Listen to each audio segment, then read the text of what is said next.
Thanks so much for your company. I am Pius Kojo. We can now take a look at our stories. And the Minister of State at the Finance Ministry, Dr. Amin Adam, has been nominated by President Akufo-Addo as the new Finance Minister. He takes over from Ken Ofori-Atta, who served in office for 7 years. The announcement was captured in the latest ministerial reshuffle by President Akufo-Addo.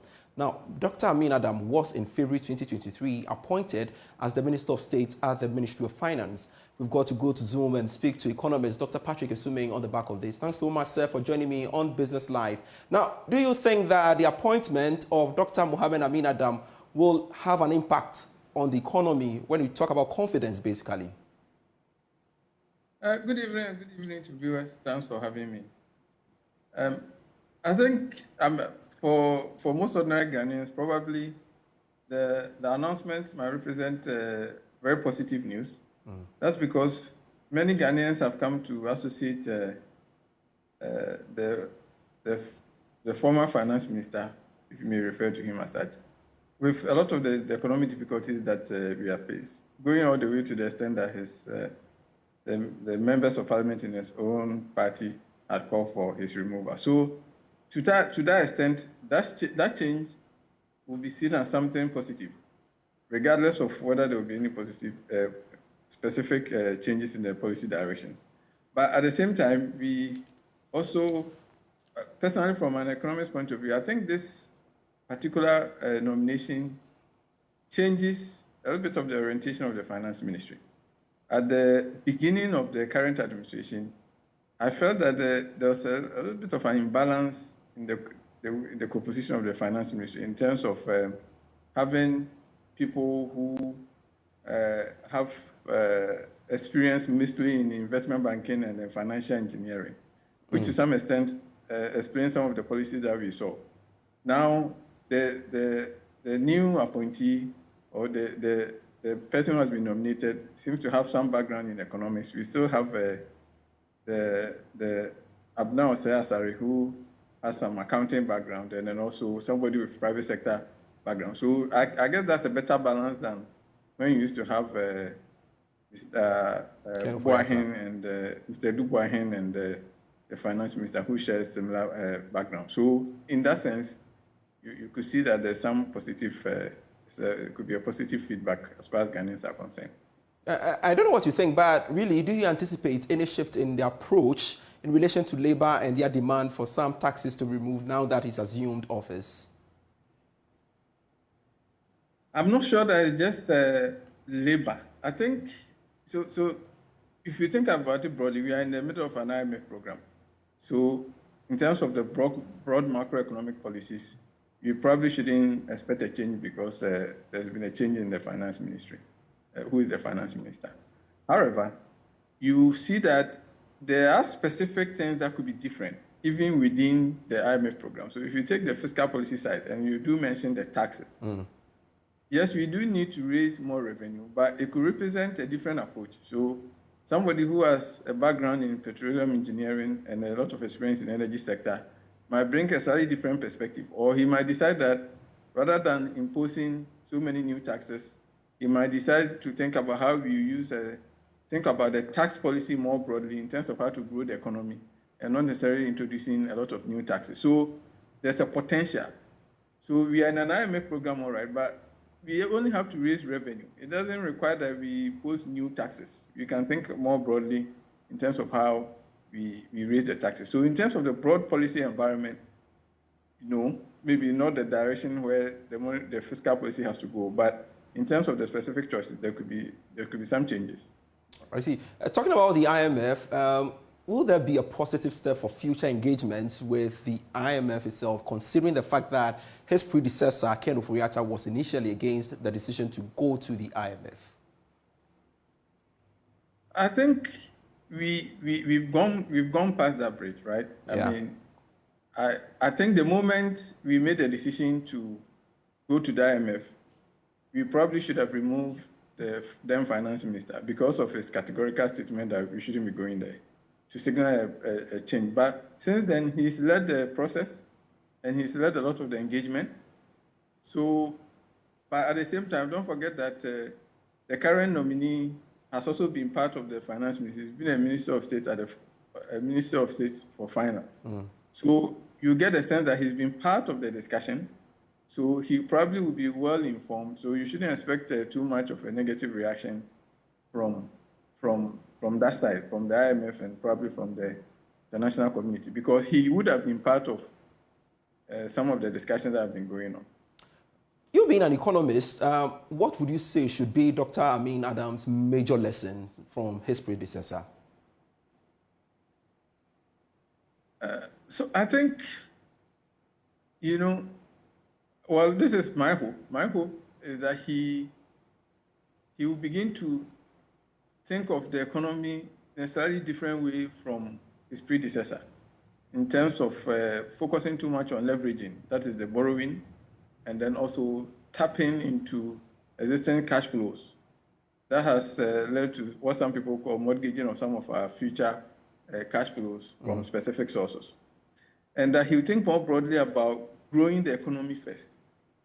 And then before we benefit from the rewards of a growing economy. That's what I hope he does.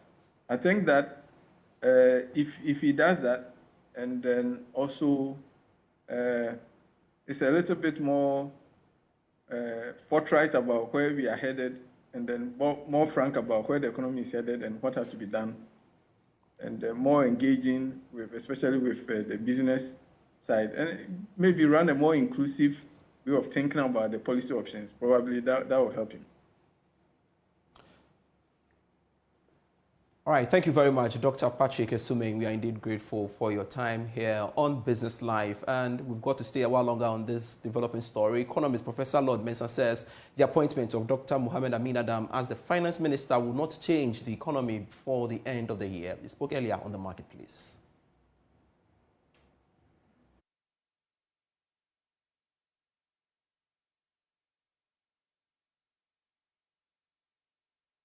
Welcome back to Business Life, and we still apologize for that earlier technical hitch. But we've got to take this story once again, and Professor Lord Mensah says the appointment of Dr. Mohamed Amin Adam as the finance minister will not change the economy before the end of the year.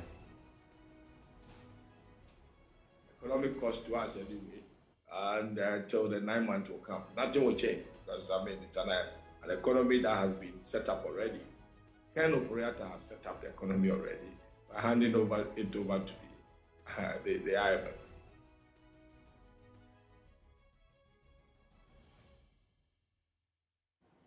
So I promised you we'll be bringing you the business community's reaction to this. And of course, joining us via Zoom now is the Chief Executive Officer of the Ghana National Chamber of Commerce and Industry, Mark Bedu Abuaji, to speak to us on some of these developing stories we are learning. Now, Mark, thanks so much for joining me on Business Live. Do you have confidence in the appointment of Dr. Mohamed Amin Adam to turn things around with barely 10 months into the election year? He may be competent enough to run the ministry. However, I think that looking at the circumstances around this time, it will be extremely difficult for him to turn things around. At best, what we know is that our fiscal policies and our budget for 2024 are all based on the IMF conditionalities. So I don't see how one person will be able to change the policy prescription of IMF. So I don't think that is going to have any meaningful impact on the business environment within these 10 months that we have. As a chamber, we'll continue to work with him, but as to whether he'll be able to miraculously reduce inflation from its current level to a lower level, or reduce a policy rate and also reduce the lending rate, is something that I don't think we'll be able to do within this period of time. He may be good, and we are all hoping that he would have been able to turn things around and improve the environment for the business community. But looking at the current situation, I doubt he will be able to make any significant impact in the business environment. Interesting. I was coming to, finding out what your immediate priorities you would love him look at now that he's been made the finance minister. It seems you aren't confident in that. Well, we would have hoped that the numerous taxes that we have been talking about, they would have been able to remove these nuisance taxes, would have been able to significantly bring down the policy rate, and together with the central bank, the policy rate, and also the lending rate, and also inflation. But as I've said earlier, his hands are tied. All the policies that we are running now are prescription from the IMF.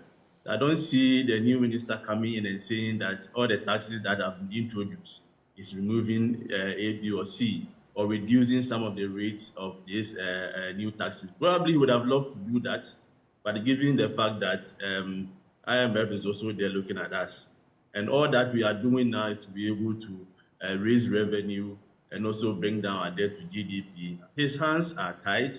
So I don't see the new minister. He may have good intentions for the business community, but I don't think that looking at the circumstances, he'll be able to do anything significant. The business environment, of course, is not going to change. Probably what we may see is that he may not be able to introduce new taxes. And I hope that this new minister will listen to the business community.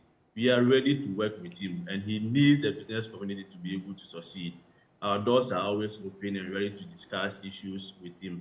If he has an option to cause any change in terms of removal of some of these nuisance taxes or reducing the rate, in terms of bringing down inflation, in terms of bringing down interest rate, if he has any option, any power to do that, I think that he should be able to listen to the business community. But as I've said, and as others have also said, it looks like it's too late now. 10 months, changing an economic policy within 10 months, a policy that is in the hands of the IMF and is well prescribed, is actually restricted in doing anything that will change the business environment. All right, so before you go, inflation, we do know, has gone up. Are you worried that that might trigger the central bank to, increase the policy rate? I don't think so, because the increase is quite minimal. And I think that before the central bank reduced the policy, they might have factored in all this possible increment. I remember talking to you when the last time when inflation went down, I told you that the likelihood that inflation will go up slightly is there. And these are things that at the beginning of the year, you're expecting, because the pass-through effect of the high demand in December, the CD slightly weakening, and also the increase in other taxes and also that of the fuel. These are clear indications that we're going to have inflation going up. The good news is that it didn't go up as high as that may cause the central bank to increase the policy rate. So all things being equal, I don't think it warrants an increase in policy rate in the next IMF sitting. We are hoping that at least we'll be able to put in place measures to tame inflation, keep it at this current level. So it wouldn't give the central bank any cause to think of increasing the policy rate. That will also increase the lending rate. Thank you very much, Mark Bedu-Abuaji, for your time here on Business Live, Chief Executive Officer of the Ghana National Chamber of Commerce and Industry, speaking to us there. You're still watching Business Live. We've got the van for you right after this break.